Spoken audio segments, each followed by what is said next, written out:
check. Mic check. What do you fear gets lost, and what do you feel is something in the capacity that rappers maybe aren't as identified with consciousness, quote unquote? What gets lost with some of the good that mainstream rappers actually do? As far as mainstream artists, recently The Game did a song about Ferguson by Mike Brown. And it was The Game featuring Diddy and a whole host of other rappers who are not known for conscious or progressive messaging.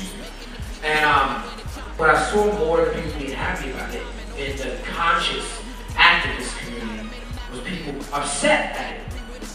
Saying, I don't want to hear this from these guys. I want to hear this song from Lupe and the Motor Technique and Common. Artists are followers. Artists have huge egos. They want everybody like it. So artists are going to do what the people demand. A demand for people to step up. And so the artists stepped up. Is that, or is it that people really want their messengers to reflect them more?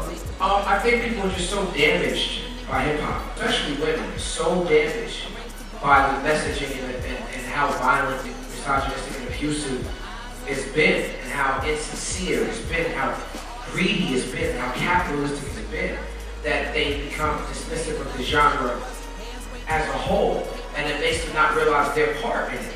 Is that their dismissiveness of it is added to the problem.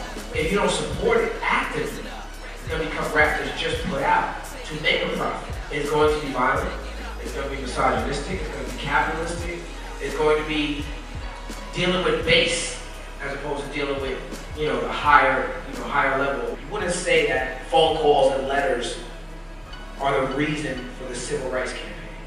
You would say it's because we saw images of people out on the street getting bit by dogs and getting sprayed by hoses. And that was too much for the consciousness of America. The people actually had to be at the encounters and wars, had to be at the universities, actually be in there, going through that physically. But in this generation, millennials, sometimes we pat ourselves on the back because of our warm, fuzzy feeling we get from social network. And we clutch it in like, no, like my Facebook posts are going to change the world. This business and these people who focus on gossip and focus on drama, focus on the differences, who drive a wedge between you and your fellow artists, who drive a wedge between you and your fellow black people, between you and your fellow young people, between you and your fellow poor people, and play up the differences. And when you list the similarities far outweigh the differences. I just think it comes from a lack of compassion. The problem that I feel like is the biggest problem, and of course everything we're talking about, the root of it to me is white supremacy. These governments were run by white supremacists. Not to say that they're not now. And the most dangerous, to me, system that's in place is the prison industrial complex. And the school to prison pipeline and how they have young people of color and young poor people going straight from, you get police in the schools now. And in junior high schools, it's like, okay, we don't have slavery no more, we still need to slave labor. How can we, it's like Jim Crow, it's like the new Jim Crow book that Michelle Alexander wrote. That's exactly what it is. And what we see now is, now you have the military industrial complex enforcing the prison industrial complex. Now they can't kill these niggas fast enough. Now they just show up with the riot gear immediately. You know what I'm saying? Like before anything pop off. It's right there in your face. No one's trying to hide anything. It's like this is the plan.